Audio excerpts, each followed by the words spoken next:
Good afternoon. So ayun guys, nandito tayo ngayon sa loob ng ating bahay. So as you can see, meron po tayong dalawang 10 liters dito, empty.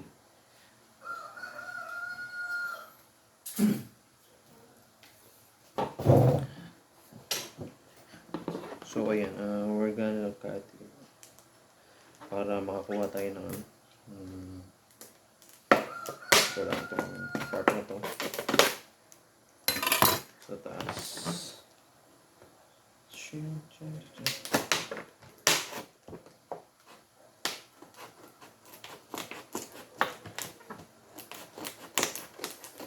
Kung anong mga isipan natin. So ayan, ginagawa po kasi natin to kasi we're planning to stay sa farm for 3 days. So doon tayo sa Rancho na Renex for 3 araw. At wala pong mag-aasikaso ng ating mga maliliit dito. So baka makalimutan din pakainin. Ako din malalaki kasi yung malalaki naka-open sila eh. So this one, gawa tayo ng automatic feeder. I don't know kung matatapos natin dito. Ayan, kasi baka wala tayong ano dyan. Walang patawag dito. Wala tayong dito. Tali. At wala tayong ano to. Alambre. Nakata na tayong alambre sa labas.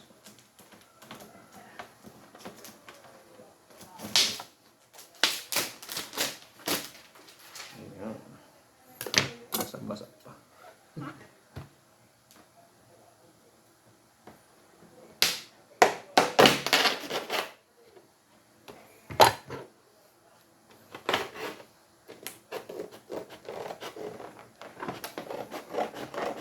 So sa ngayon kasi guys, meron na tayong 8 sisiw Rhode Islander. Yung tatlo doon, hindi pala. correction. So meron tayong 8 sisiw. Hindi naman lahat sila Rhode Islander kasi meron isang napisa na hybrid.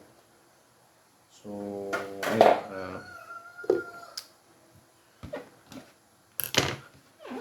yung una natin, so 6, isang hybrid, tapos tatlong ano doon, nauna, ano doon, 1 week lang nauna yun, tapos tatlong napaano natin dito, napisa. Gamit tayo ito para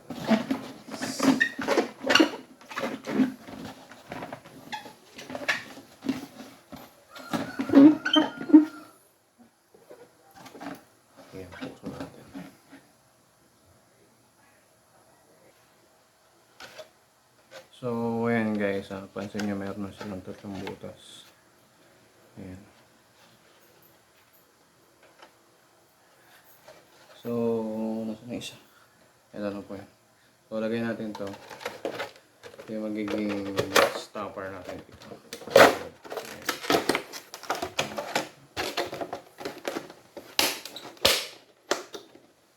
So nakaganyan na siya sa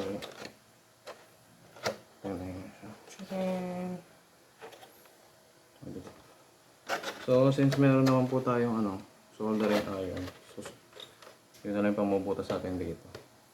Taas natin ito dito, tapos dito. Tapos wala tayong nakuha alambre, so ito na lang yung mga use na ano to, THHN electrical wire.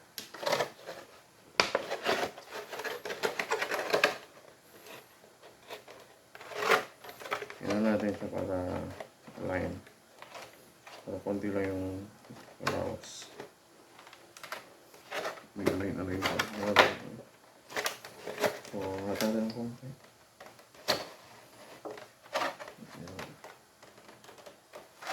So okay. Pwede Maganda na yan. So mamaya dito mabuhos yung ano, yung mga feeds nila. Tapos pabuhos yan. Dito na yan. Papatak. Pause na.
Okay, so may butas na. Yeah.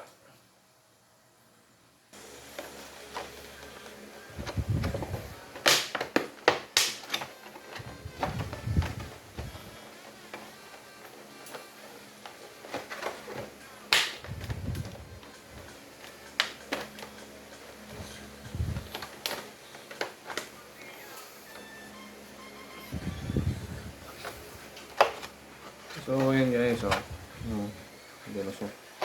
so pinilis ko na siya ng wire, electrical wire kasi wala akong tie wire. So ito naman. So this one, uwi ko pala.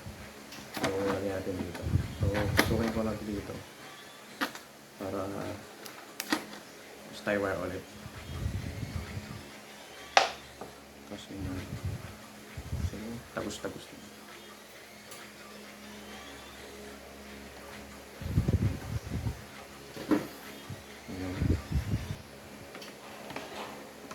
So ayan guys, ito na yung ating finished product. Diba?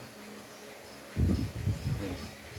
Lagyan natin siya ng feed sa labas. Okay. Secure mo natin itong mga ganito kasi hilig kami sa bata.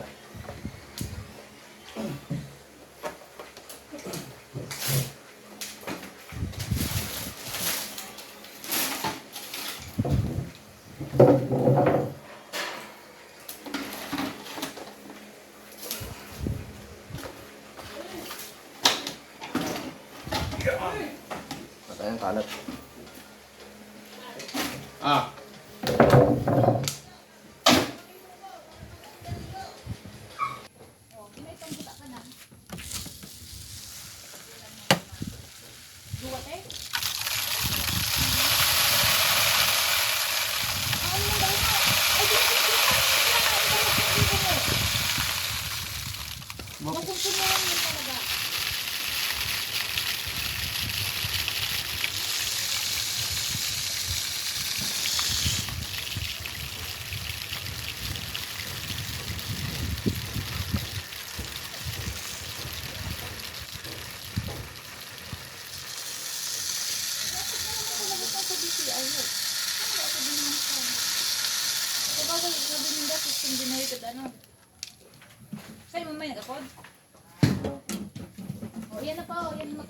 So ayan na siya guys.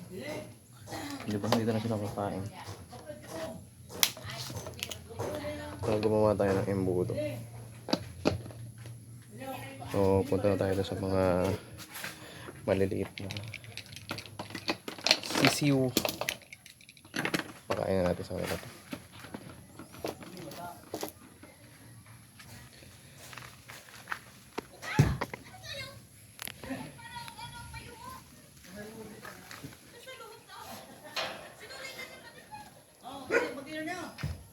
Open mo natin ating open sesame.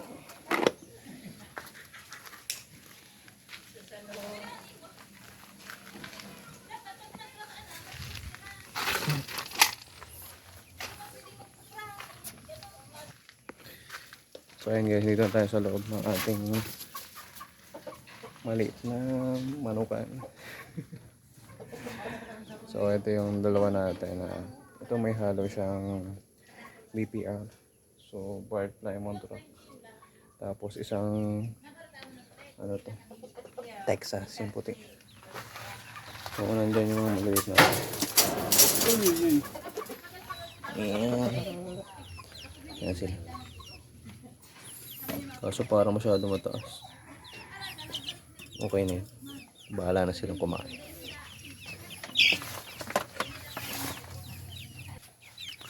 Okay na sila guys. Kaso masyadong mababa.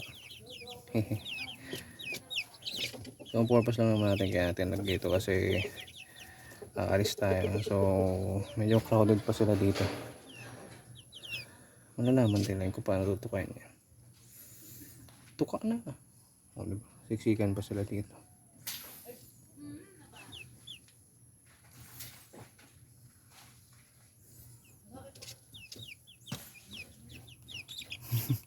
Andun sa baba kasi ayan.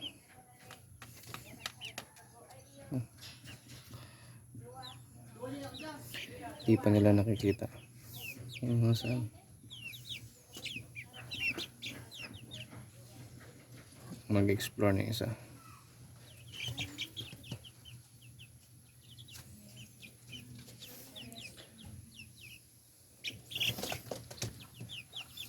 So ito guys, merong ilan na yun? 2, 4, 6, 8. So meron ng 8 itlog dyan. Tapos ito yung sinasabi ko. So we have 8 chicks here na nagsisiksikan. So lahat walo silang mga sisiw. Isang yun may mix ng BPR yun na hybrid. Kasi siya, hindi siya na pure breed. So lahat itong mga to Rhode Island Red na vintage. Tapos ito yung Rhode Island Red dalawa na dark mahogany. Ano ba yung sabi no?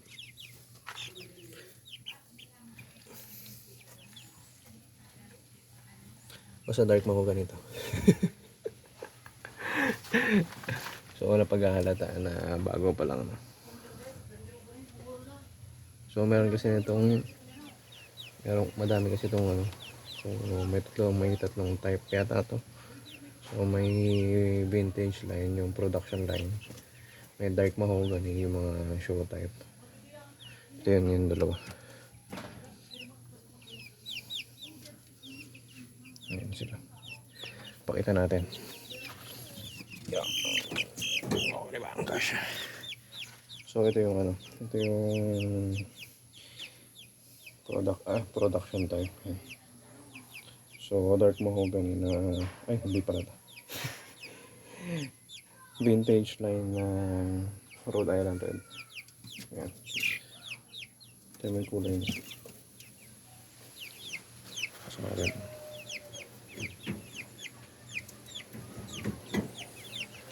Yo. Diyan. So ito yan. Kuha natin isa. Ito naman.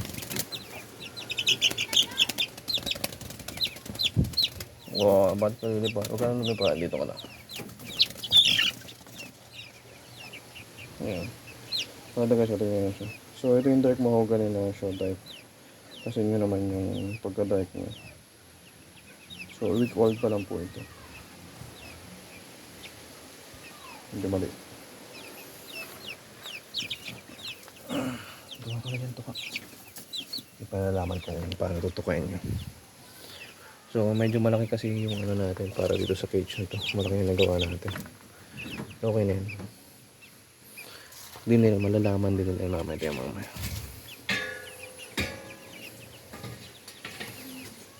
Buksan na natin yung ilaw. Ito kasi yung feeder nila. Yan. Pati itong feeder. Iiputan nila.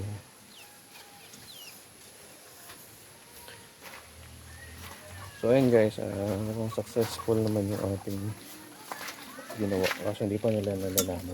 Ano ito kayo. Mamaya, lagyan natin ang ilaw.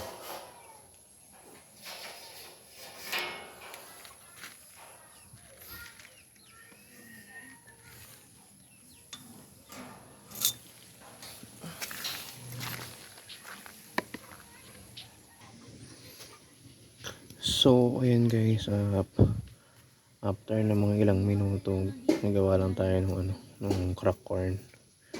Ayan, alam na nila kung paano magtuka dun sa bago nilang feeder.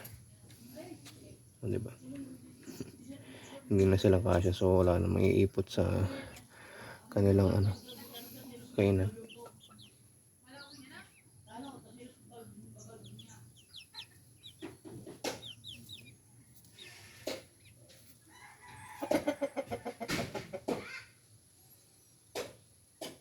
So automatic feeder na, di wala na, ito na lang, tubig na lang.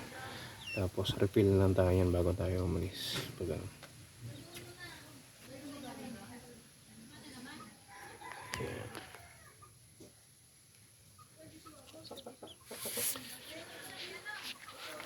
So ayun guys, at pinakain lang natin ito malalaki.